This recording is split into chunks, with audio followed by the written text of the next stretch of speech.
China's war planners now see any conflict over Taiwan mainly as a hard numbers game, where the side with more missiles and drones to fire and refire over time has the real advantage.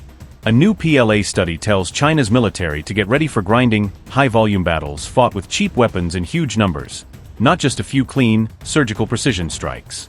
In recent Taiwan war games, the fight turned into a cold equation of how many weapons are stockpiled, how fast factories can refill them, and how much each strike actually costs.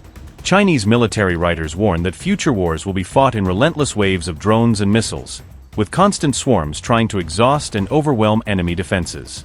China's Ordnance Science and Technology magazine is urging the PLA to focus on low-cost guided munitions that can be mass-produced, stocked deep, and fired in very large salvos. The article, picked up by the South China Morning Post, notes that even the US is struggling with the rising cost of modern warfare, where expensive missiles are used against cheap threats. To bring those costs down, the US is shifting toward new low-cost cruise missiles like L-3 Harris's Wolfpack, designed to be launched in swarms without breaking the budget. Red Sea battles exposed a cost-per-kill crisis, where insanely expensive interceptors are wasted shooting down ultra-cheap incoming drones.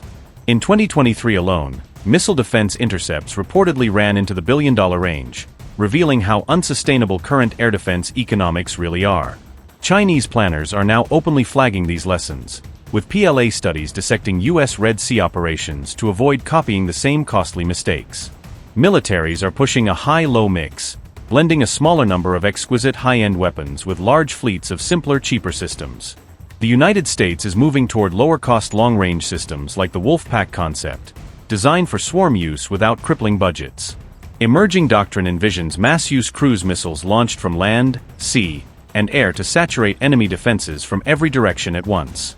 For the PLA, the core takeaway is clear: future wars must be fought smarter and cheaper, trading a bit of perfection for volume, resilience, and staying power.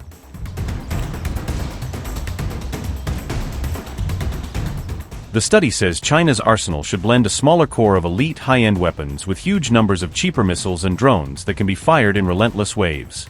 It warns that in modern wars, the ability to keep factories running and replace spent munitions could matter just as much as how powerful each individual weapon is. In a full-scale Taiwan conflict, planners imagine PLA missile salvos slamming airfields, ports, and logistics hubs simultaneously to paralyze reinforcement and resupply from the opening hours. China's core concept is a joint firepower strike campaign, built around tightly coordinated, layered strikes across multiple domains. The goal is to hit an enemy's most critical systems early and in sync, disrupting command, air power, and logistics before they can fully respond. This approach fuses the rocket force, Navy, Air Force, and Army into a single integrated strike system instead of separate service-level campaigns. Ballistic missiles provide the long-range, high-volume backbone of the plan, delivering heavy blows deep into enemy territory. The envisioned opening move against Taiwan is a massive missile barrage designed to blind radars, crater runways, and disable key bases in one blow. Analysts warn the big limitation is magazine depth, as sustaining high-intensity fire in later phases may strain missile stockpiles. The PLA rocket force is widely assessed to field the world's largest land-based missile arsenal, giving China significant leverage in any regional clash.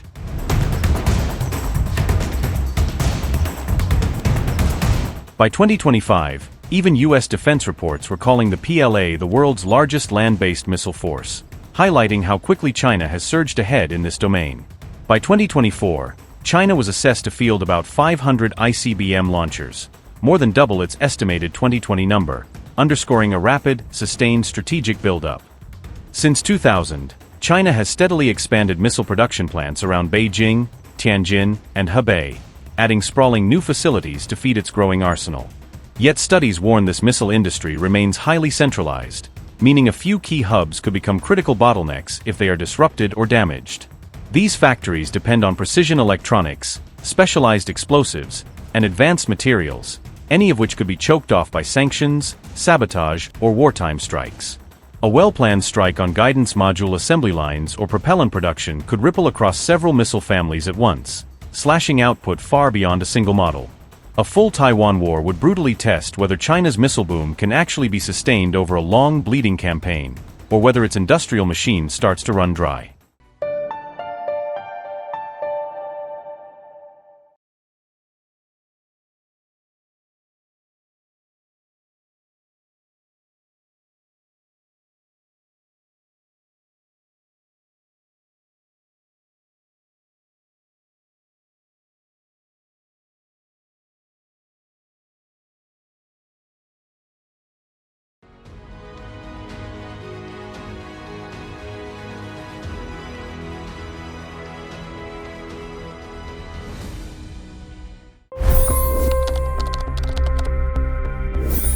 25 crore गरीब गरीबी को परास्त करके बाहर निकले।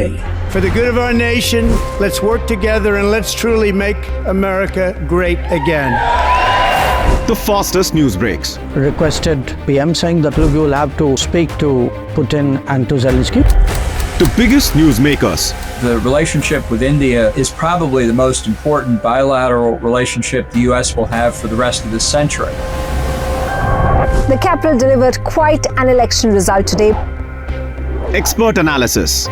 The million-dollar question today is how to stop this dance of death.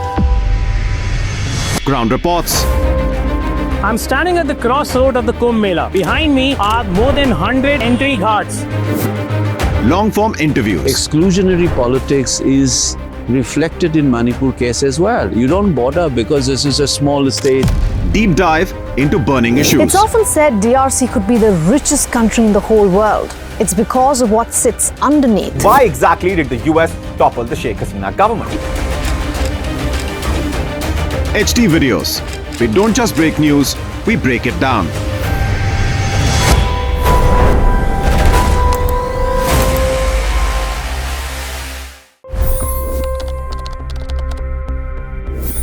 पच्चीस करोड़ गरीब गरीबी को परास्त करके बाहर निकले। For the good of our nation, let's work together and let's truly make America great again.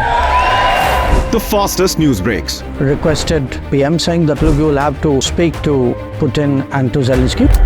The biggest news makers. The relationship with India is probably the most important bilateral relationship the U.S. will have for the rest of this century. The capital delivered quite an election result today. Expert analysis. The million-dollar question today is how to stop this dance of death. Ground reports. I'm standing at the crossroad of the Kumbh Mela. Behind me are more than 100 entry ghats. Long-form interviews. Exclusionary politics is reflected in Manipur case as well. You don't bother because this is a small state. Deep dive into burning issues. It's often said DRC could be the richest country in the whole world. It's because of what sits underneath. Why exactly did the US topple the Sheikh Hasina government? HD videos. We don't just break news, we break it down.